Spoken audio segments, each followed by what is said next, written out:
Welcome to Momentum's virtual training series, where we invite expert facilitators to share their knowledge on topics that advance women in leadership.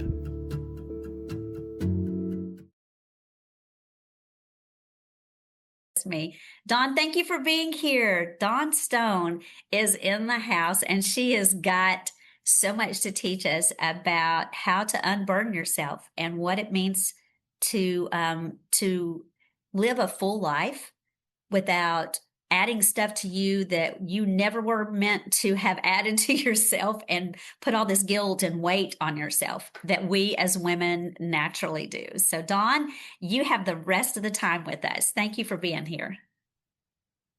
Thank you so much. Hello, my sisters, beautiful people. If we have brothers in the space as well, good day to you. I am elated and thankful to Momentum, and especially my dear sister, Darla, for inviting me here with you today. I'm going to go ahead and share my screen, and we're going to talk about a real foolproof way to get unburdened.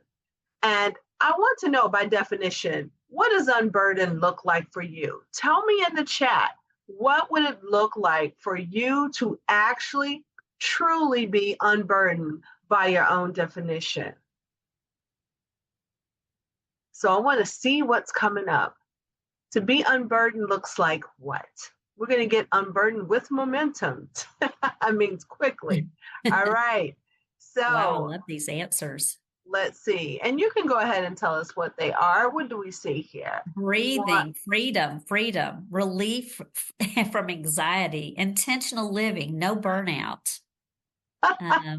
Let Yes. things roll off, feeling in my flow despite my responsibilities, clear mind without anticipation for the next task, not being frustrated by things not in my control. I only control me. Oh, that's so beautiful. That is exactly what it looks like to be unburdened. And so I am here today to talk to you about some real ways to do this. But before I get started, I want to tell you a little bit about me. I am the conflict chick, a speaker, consultant, and coach who has worked for the past, it'll be 15 years come February, in this space. And literally, I didn't choose this space, my sisters. I really chose a different life and worked in corporate for so long, and higher education and a nonprofit. But you know what? My body told me that I had to get unburdened immediately. So in 2021, right in the height of the pandemic, I had a stroke. And my stroke was COVID and stress related.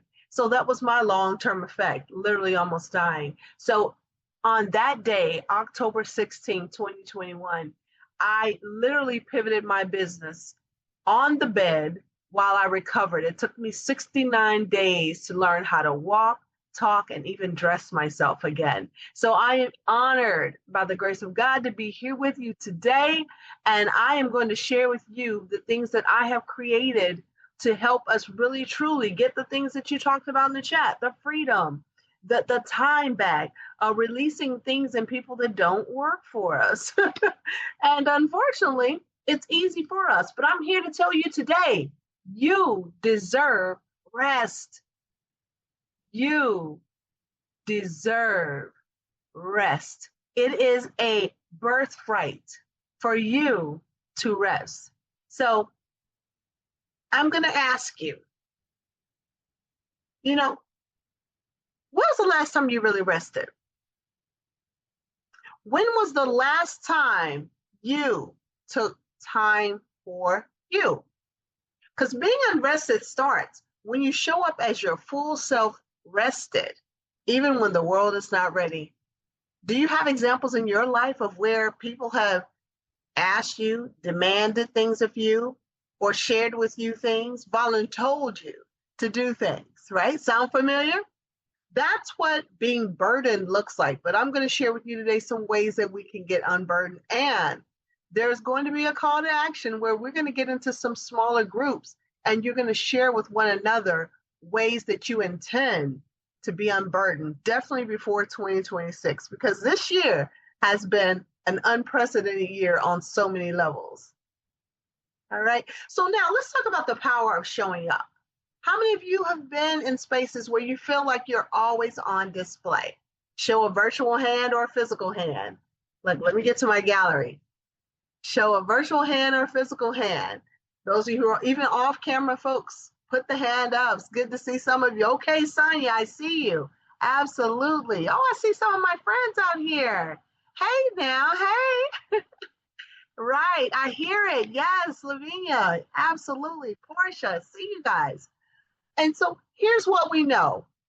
We always are told, yeah, Amy, same. We're always told to show up. And guess what? We will grab our suits. We will put on our lipstick and heels.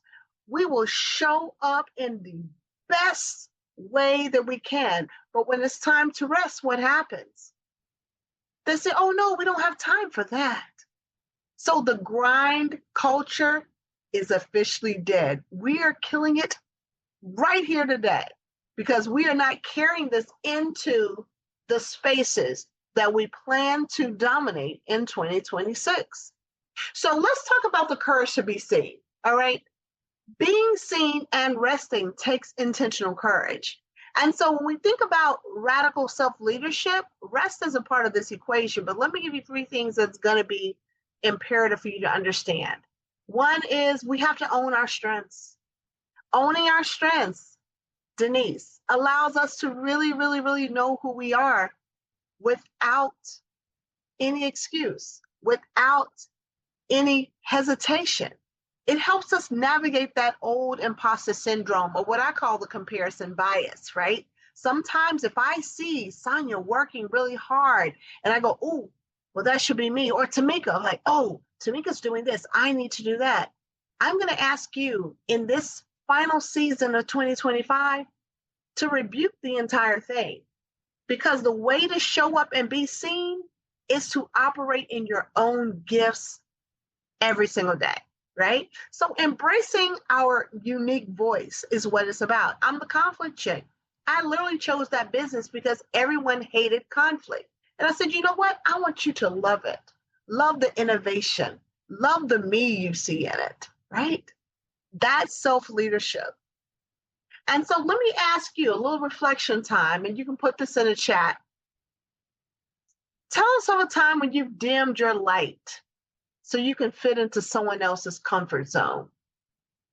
Does anyone have an example of that? And if you do, feel free to come off mute and share, because we're going to talk about how that plays into this whole rest culture that we are creating.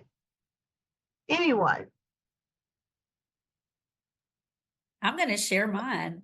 Okay, It go was ahead, way Carla. before I came here on to Momentum, and I was in another space where I was an executive director, and the overseer was extremely toxic, and so I learned as soon as I heard them come in the door, I would just shrink because I didn't want to create any conflict. I didn't want to cause anything, and so I would just play it small, so that therefore maybe they wouldn't see me, they wouldn't have anything to criticize, and that they wouldn't have any reason to come at me. And of course, people like that, they're going to find something no matter what you do. So yes, I've dimmed my light, and in a previous relationship for over 20 something years, I dimmed my light. So once again, I didn't create conflict for anybody, not for me or anyone around me. And I have been gloriously able to step out of all of that and step into who I really am. And I have learned the beauty that if somebody says you're too much, then I'm in the wrong space. I So, love that. yay. You're in the right space because momentum is about the momentum. I love that you said that. Thank you so much for sharing, Donna. And we have Miss Ren. Is that Tamika? Yes, it is. Hey, I thought that was you. Of course, I was going to come and support.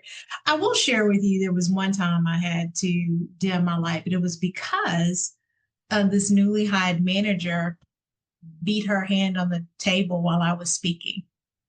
And so what I did was I just said, I understand your frustration, but I would, just respectfully, if you would let me finish my sentence without interrupting, then you can, because you're not going to be able to change your process until you really understand what's going on. And then I took some time. I didn't say anything else. We concluded that meeting peacefully. But then when I came back the following week, I scheduled a meeting with her and I had a conversation with her about how I said, look, I want to give you the benefit of the doubt. You may not be aware, but when we met last time, you beat your hand on the table as I was speaking with you. You may not be aware that that occurred, but the purpose of this meeting is just to make you aware of that behavior so that it does not occur again in the future. And she was like, oh, I don't feel safe. I need to call HR. And I said, you're perfectly fine to escalate this matter to your manager or to anyone else. I definitely don't want to do that. But I felt as though we're two professional individuals and you just simply may not have been aware of the behavior that you exhibited and the impact that it had on me. And the purpose of this meeting is just to make you aware of that. And, I understand. And let's talk about how I can work with you more effectively so you don't feel the need to hit the table when I'm speaking with you. And Awesome. it worked out fine. I just realized my mother raised me. Most people are just bullies. If you run today, you're going to have to run tomorrow. So I just said, I have to put you on notice about that behavior. I do, because I don't want it to occur again. So that's what I did. And we moved on respectfully. Excellent. Thank you both for sharing. Did you hear the courage in both narratives? Darla shared one where, and I want you to think about what happens with your body. And this is for both Tamika and for Darla. When you are faced with any type of stress, your body feels it first. And even in listening to the two of my sisters here explain some things that happened that they both had to address in real time with other people, your body has a response. We talk about the embodiment of resting and why it's important for your nervous system to be able to be reset every single day. In fact, neuroscience and biology and all the MDs and the PhDs will tell you our bodies have to reset physically every day in the form of rest from 7 to 9 hours. You can test yourself right now. Did you get 7 to 9 hours last night? If not, make that a goal. We're going to talk about some intentionality about it. But look, dimming your light also requires you to rest. And sometimes, like Darla said, if you're too much in one room, you might be in the wrong room. So we're going to talk about how to go forward with grace and dignity, but also with a little grit, as Tamika shared. There are times when you have to stand up for yourself and say, you know what, not today and not again. And this is why. So that's part of a model that they have not seen yet, but watch, here we go. We're going to talk about the unburdened leadership model and what does it look like. So every woman must become aware. So you just heard two great examples of an awareness around what your body is doing. So if someone else is wrapping up on a table, or someone else is raising their voice, or if someone is bringing you all of their work that they refuse to do or can't do, we must have an awareness around it. And that awareness is in everything you see, hear, taste, smell, and feel internally and externally. So being super, super, super heightened in those moments when your body is asking you to rest. Number two is admitting it. I love the narratives that the stories that were shared around, hey, this is what happened and this is what you did. So even in your own way as women leaders walking through these walls and these doors, perhaps some of you had to admit some things today. That didn't feel good. Or, hey, I really did a thing. Or, hey, I admit I need to rest. I'm in the middle of a PhD. I have not slept in a few days. My average sleep has been 4 to 6 hours, which I am behind. So learning a way to become unburdened is having that awareness about yourself and others, admitting to yourself that you are in alignment or out of regulation, and then taking action is the third part of this step. So there in the chat is a worksheet that we can use today, tomorrow, and forever.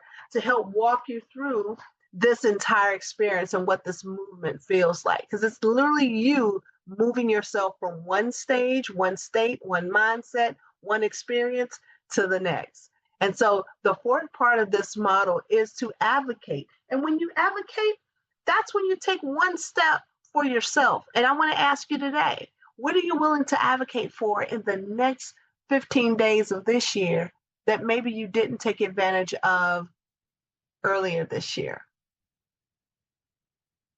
Put it in the chat. And what we're going to do is, in just a bit, we're going to walk through some questions that you should ask yourself. And I want you to think, as we're going through this and you're hearing other people's stories, think about your own story. Why are you not resting? What is it that's preventing you from showing up as your best rested self every single day? What kept you in bed longer or made you a little tardy today? Darla, do we have anything in the chat where maybe someone is responding?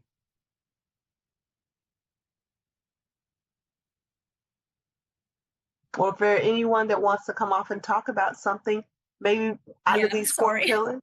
I was talking and didn't even have, yes, one of the ladies said is menopause.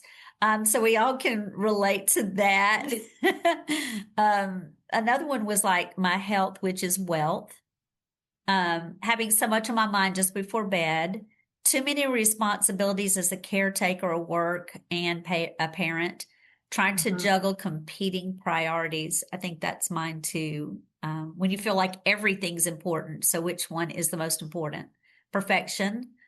Yes, absolutely. And you know what? With those responses, my sisters, you got it. You have an awareness of what it is. You're admitting that it is a potential problem or a current problem or a former problem or still is a problem. And now the question becomes, in this model and in this moment, what are you willing to act upon?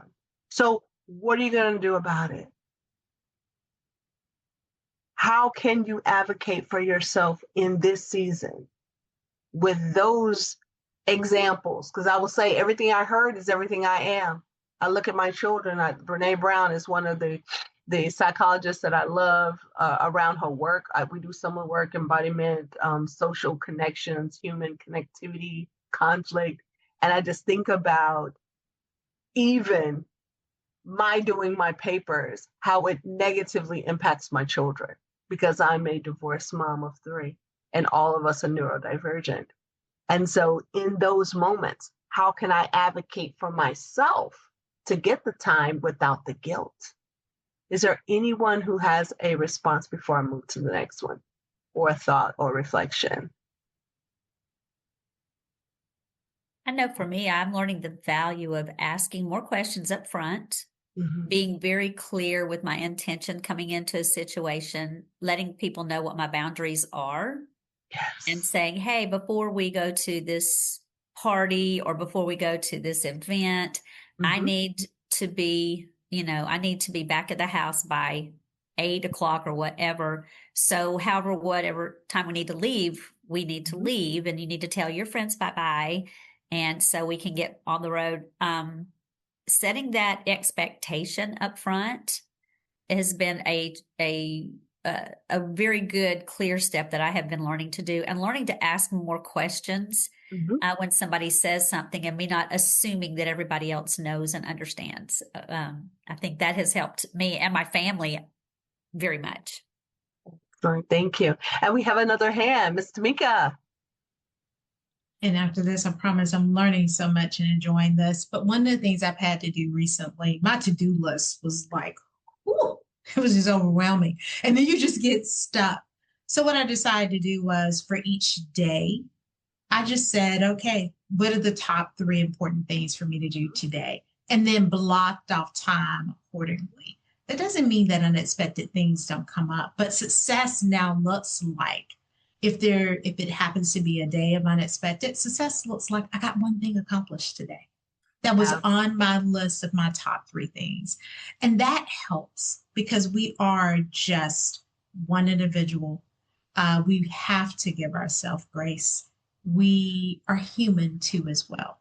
And so that's what I think about now. The second thing, that pointer that I've just come to realize, when I'm rushing, there's sometimes where I'm like, Tamika, this is going to be a Walmart situation. Somebody's going to step on your foot. They're going to be rude. They're going to do this.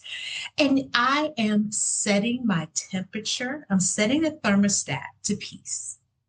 I make that declaration. I have to affirm it. I know this is what to expect. And now I'm setting my thermostat to peace. Absolutely. And I have to do that before I know I'm going to wait in long lines. And that would be my other practice pointer. And I plan to continue this in 2026. Excellent. Sounds like Tamika already has her intention statement. So, okay, Denise, we're going to get there too. Lindsay, Devin. So look. Can I add one thing to that real quick? Absolutely. Sorry, this is Wendy Bedford. Hey, Wendy. I also do the top 3 for my, do my top 3 as well. But I have learned that I am one of those top 3. So That's right. It felt very, very, very selfish at first. But I wrote down my top 3, and then I took one off and I put one thing on for me. So whether it was work out or, finish like 10 minutes on a project that I was working on, or something along those lines. And then I take my calendar, and I have blocked out time on my calendar for me, 1 hour every day, just for something that I need to do. Yes, that is great. Thank you for sharing that. Yeah, and you know what? Very helpful. It is, because the 3 of you just gave examples of how success is not about the complexity and all the things we do. It is about clarity around your top 3 things. And we did not rehearse this, but that's exactly one of the recommendations on the sheet that I gave you. No more than 3 ever. And that will help you, because the power of the pause is within you. And so that pause, like you said, making yourself a number 2 or number 1 or number 3 on your things to do every single day. I am a part of that too. My power pause is a nap. I take a nap every single day. I have a staycation every 30 days. In fact, I have a staycation this weekend in New Orleans with my best friend. And so look, my daughter said, "Can I go?" Absolutely not. Make no exceptions. No exceptions. And so when we have that power pause, I'm going to tell you why it's important.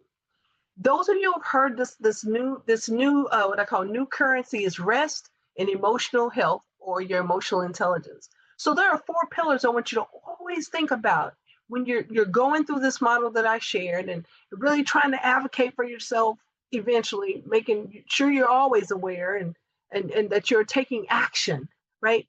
Self-awareness is the first pillar. That is something that we must always understand, right? And then from there, you have the social awareness. Self-management is what I call regulation. I even teach my son that, are you in regulation? If you're out of regulation, meaning he's screaming, crying, or telling me what to do, come back when you're regulated, right? And it's very much like the example Tamika gave in the person pounding on the table. That person was out of regulation. So that self-management is something we can't control. And then the relationships that we have. So being here as a part of the Momentum community, that's relationship building. These 4 items are essential to your emotional health.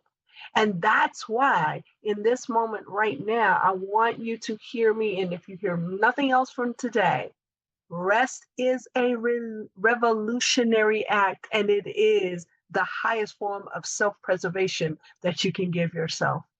So when we think about accountability and we think about ownership of things, rest should be always a number 1 priority. And with that comes all the things, the gift of health, wealth, prosperity. It's the new currency.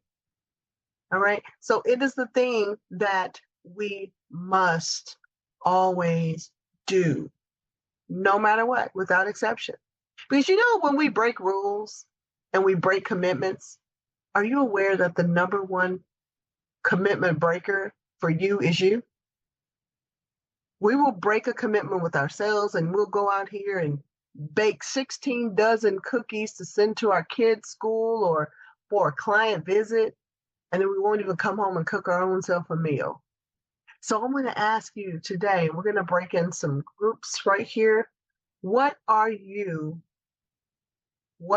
carrying? What is a burden that you feel right now that is heavy? And here's the other word, or hidden. Heavy or hidden. So I'm looking at my clock here. Great, we're right on time. I'm only 1 minute over.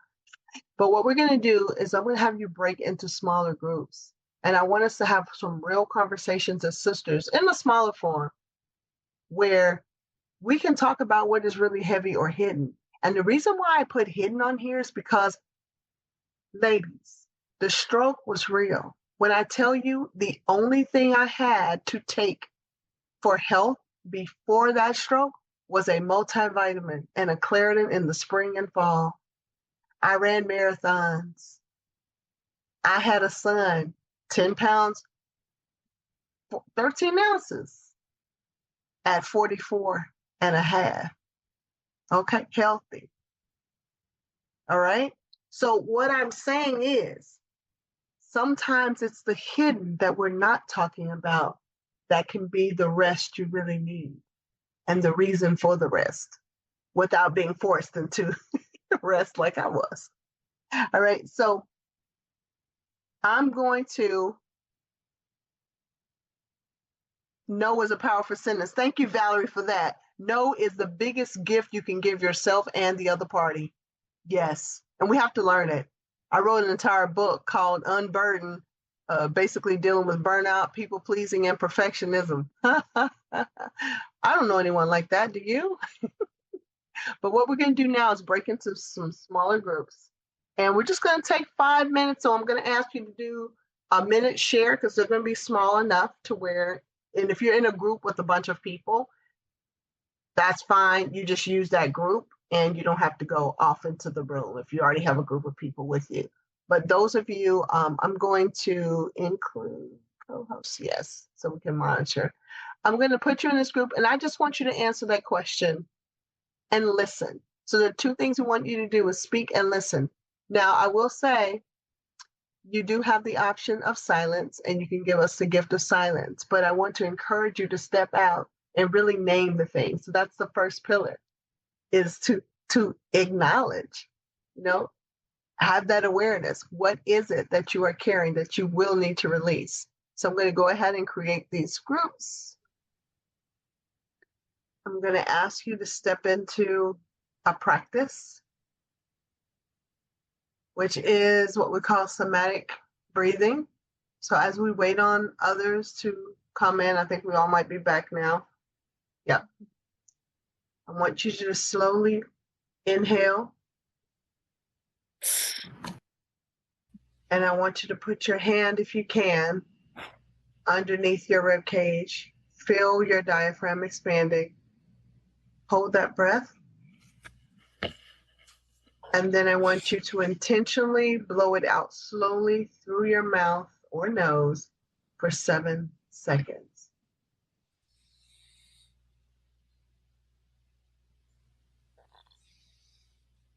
Each time you do that, be aware of where you feel tension in your body. Inhale again. Hold for 5 seconds. And release for up to 7. Because what happens is your body tells you in every finite corner of your body, every nanosecond, that something is going on. It might be good, it might be bad, but I want you to become aware of where you are in your body and what your body is telling you. So, do we have 1 or 2 brave souls who would be willing to tell us in their group what was discussed? Just very briefly, 1 to 2. Well, in our group, we discussed one is being invisible labor, working and and your work not being seen. And another one was just trying to be there for everyone and answer all their calls and take on. And another was just taking on too many tasks, and Yes. thinking you're superwoman, and taking on everything else, including the holidays, getting the gifts and everything else. Oh, that's good. And ladies, did y'all feel that? Like, I got goosebumps. Anybody else body tell them something as you were hearing her speak? Because a lot of that resonates with us. Thank you for sharing that. Is it Sonia or Sonja? Sanja. Sanja. Yeah. Thank you for sharing that, Sanja. And I know your group benefited. Let's see if we can get one more before we move. Where's another group that had some things they were holding that they're preparing to release? And you just come off mute.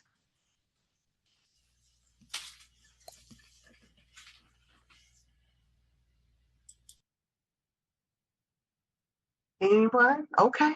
I'll share for our group. I got volunteered to go first in our group, so I'll share for our group. Go ahead, Wendy. We kind of had three different issues, really. Mine, of course, was setting my priorities and making my to-do list at night, and that also helps calm my mind and helps me settle so that I can sleep. Yes. But the other ones were really, one is a primary caregiver, which, if you've ever done it, it is a very daunting experience and wildly time consuming. And so you kind of feel like you put yourself last, but you are trying desperately to put yourself in there somewhere. So just trying to understand that balance. And then the other one was, in working with your family and your children and really trying to take a step back and let them go be who they are and be adults and take care of themselves completely without feeling like you have to constantly step in and help them and guide them and, do everything that we as parents do. You take on that love of your children and you try and make everything perfect for them, but sometimes you got to step back, and that's kind of where my group was. Excellent. Thank you, Wendy. As you can see, I was breathing through that one because boy, did that resonate. I have 2 adult daughters and 1 son who's autistic and ADHD. And I love Valerie said, also sitting in silence rejuvenates my soul. Clap, clap, snap, snaps, and some tea. Absolutely right. Silence is a gift, just like no. Oh, that was so good. I tell you, sisters, we are on our way, because what we do know is clarity beats complexity all day long. Too many goals to focus on doesn't make us effective, keeps us burdened. One clear strategy, one clear thing, one clear message drives the results that we need as women, as leaders, as sisters, as caregivers, as friends, as partners. It's imperative for us. So, a little homework on the Get Unburdened, because I want to spend the rest of our time talking through maybe some questions that you have around the work that we can do collectively here as momentum leaders. What is one decision that you will be able to act on this month to prepare you for 2026? You've already talked about it in your groups, but I want you to write it down, put it in your phone. Like, I take pictures of my 1 to 3 things and I make it my screensaver. So every time I pick up my phone, it's right there. What is one decision you intend to keep as it relates to you being rested? And then I want you to schedule one team conversation. That team is me. As you see the M and the E in team. One conversation you plan to have with yourself this week about the things that you are carrying, about the things that you are carrying that are too much. I have 2 adult daughters, and I will say, when Wendy shared, I told them, you will pay for your own phones. One is 24, the other's 20. What are we doing here? Little things. So what conversation will you have with yourself? And then I want to ask you, what's one commitment to rest that you will bless yourself with for the next 90 days? I want you to take a time to pause and think through what you will do with these 3 intentions. 1 decision that you will start today, 1 conversation you will have with yourself within a week, and 1 commitment that you will make to rest over the next 90 days. It's going to take us right into the spring.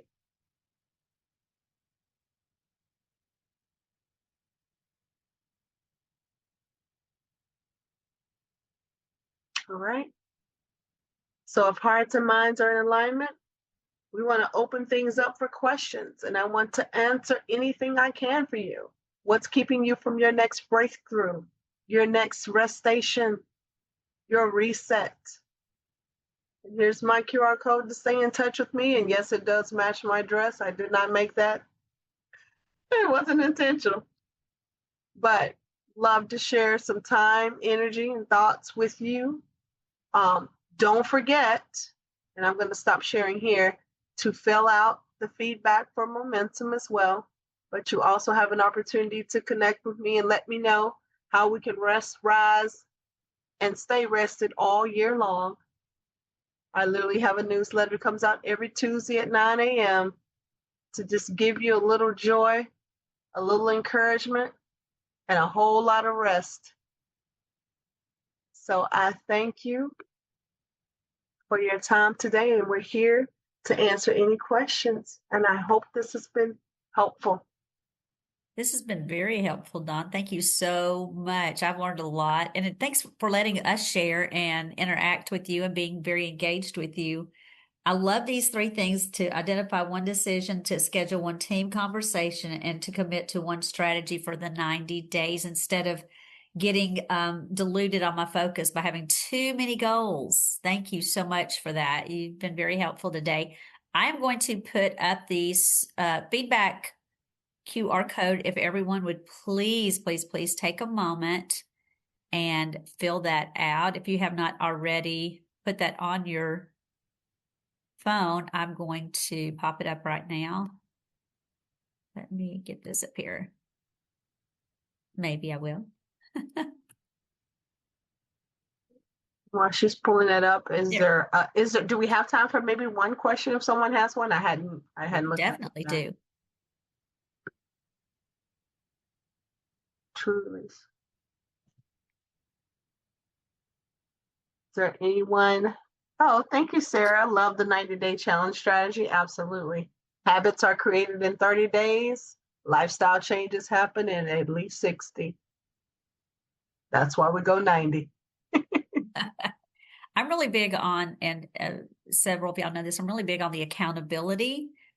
So having that team conversation, having someone you can share this decision that you want to focus on for the next 90 days, that is going to truly help you stick with that and help them, find someone that they need you to be their accountability partner too, and help you to stay focused. And it creates not only an opportunity for you to be stronger and to be better, but that you get to walk this journey with someone else while they're doing it too. And it's cool. Yes.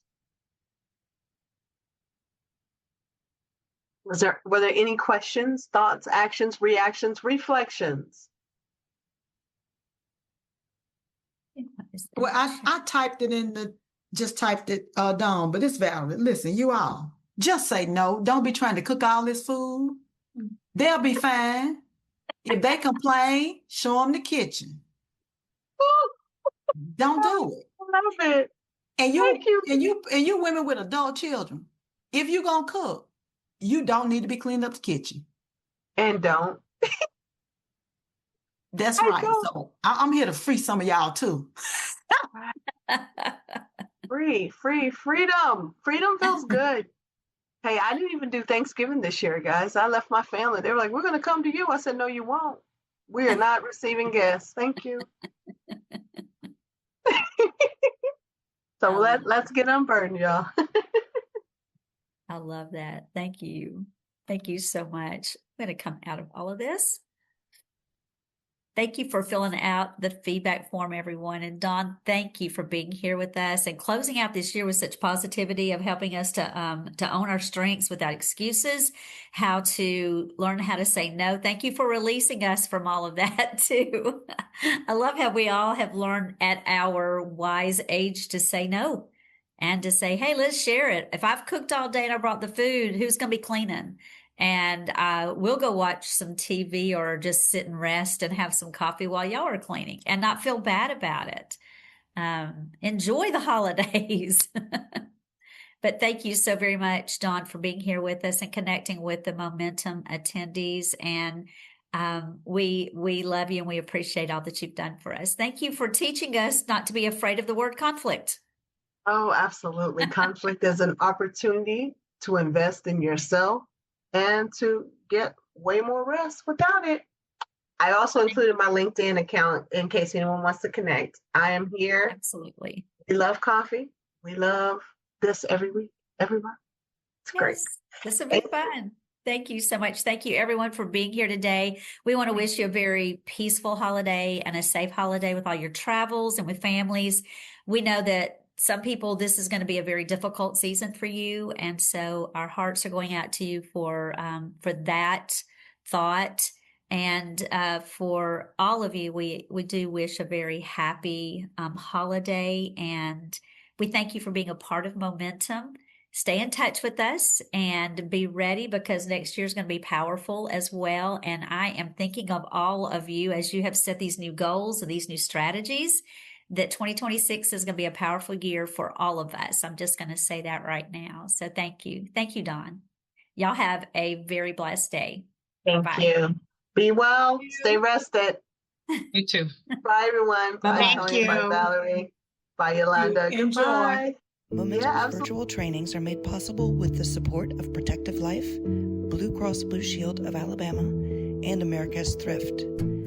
Find the full list of sponsors as well as additional resources for women leaders on our website at momentumleaders.org. Thanks for taking the time to invest in you, and remember to like, subscribe, and share our channel. We love reading thoughts and comments, so you can leave those for us here too.